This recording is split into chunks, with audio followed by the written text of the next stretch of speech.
ሴት ልጅ ስታፈቅርህ የምትልህ 7 ነገሮች እነዚህ 7 ነገሮች አስባ ማለት አለብኝ ምናምን ብላ ሳይሆን እንዲሁ ስፖንታኒየስሊ ነው የምትልህ። በተለይ 7ኛው የግድ ከሷ መስማት አለብህ፣ ካልሆነ ታፈቅረኛለች ማለት ይከብዳል። ወደ እነዛ 7 ፖይንቶች ከመሄዳችን በፊት እንደዚህ በሳይኮሎጂ የተደገፉ የሪሌሽንሺፕ ቪዲዮዎች እንዲደርስህ ፎሎ አድርገ። አንደኛ በልተሃል። ይሄ ቀላል ጥያቄ ይመስላል። በተለያየ ፎርምም ሊነገር ይችላል። መብላትህን፣ መድኃኒት ካለ መድኃኒት መውሰድህን። ይሄ ግን ቀላል ጥያቄ አይደለም። ይሄ ኬር ነው፣ ለዛም በፒውረስት ፎርም። ሁለተኛ ስትደርስ ደውልልኝ።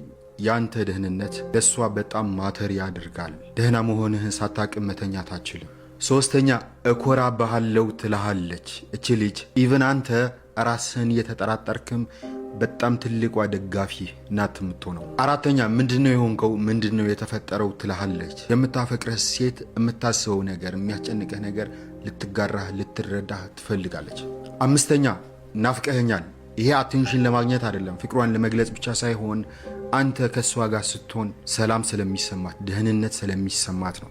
ስድስተኛ ይሄ ነገር እናስተካክለው ትልሃለች። የሆነ አይነት ችግር በተፈጠረ ቁጥር ማለት ነው።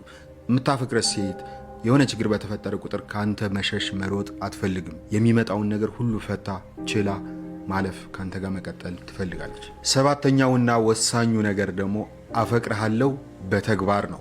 ያ አፈቅርሃለሁ የምትልህ ምንድነው? በታማኝነት በትዕግስትና በእንክብካቤዋ ነው። ሴት የምር ስታፈቅርህ አፈቅርሃለሁ ከሚለው ቃል በተጨማሪ በተግባር አፈቅርሃለሁ ትልሃለች።